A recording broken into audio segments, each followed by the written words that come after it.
we're raising our prices on most of our titles. Let me tell you why. We use a print-on-demand model. You order the game and we use that money to pay to have it produced and shipped to you. And then we pay royalties to our designers and artists. With what's left, we pay our mortgage, buy our groceries, take care of medical expenses. Print on demand allows us to take chances on unusual topics and approaches that wouldn't support a traditional print run. But on the other hand, because we're not doing a traditional print run, we don't benefit from scale.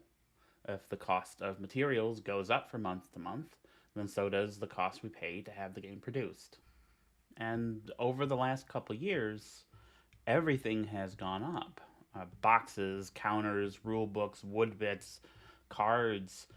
In some cases, the production cost of some of our games has gone up about 30%, which leaves us a lot less to live on, especially as those costs also have gone up. To remain sustainable, we've increased our prices, somewhere between 11% and 16% depending on the title. This is something we've resisted for a long time because we kind of pride ourselves on offering competitive prices. Not in terms of the wider hobby market, because there are plenty of people who will tell you that compared to that, our games are overpriced and underproduced. But if you put us next to other boutique publishers in our space doing kind of weird niche experimental games, many of whom do use traditional print runs, we've been more affordable. Another thing is that when we first got into the hobby, Mary and I were dirt poor. We would buy only 1 or 2 games a year, and we really wanted to make those games count. You know, if you're spending $50 for a game, that's a lot of money for people who are seeing movies at a second run theater for $1 a ticket. But here's the thing. People in that situation where they're buying 1 game a year, that's not a Hollandspiele game. Let's be honest. Heck, when it was us, we bought a normal game as our 1 game a year. It wasn't something ultra. We make weird games, experimental games. And if you buy one of our games, I hope you know that. And that's what you're there for. You know what you're getting into. So we're increasing our prices to bring them more in line with other publishers in our corner of the hobby, the kind of boutique, niche, weirdo people. Especially for our more components heavy and ambitious games. Simultaneously, we're also developing a line of small box games with fewer components and much cheaper prices. The first of these is Zoe Allred's experimental party game, Velocirapture. There's a video about that on the channel.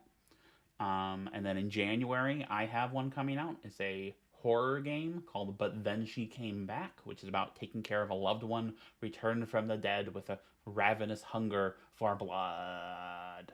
These small box games will lean heavily into experimental design and personal expression. If one of our standard box games is like a book, then this is more akin to a zine.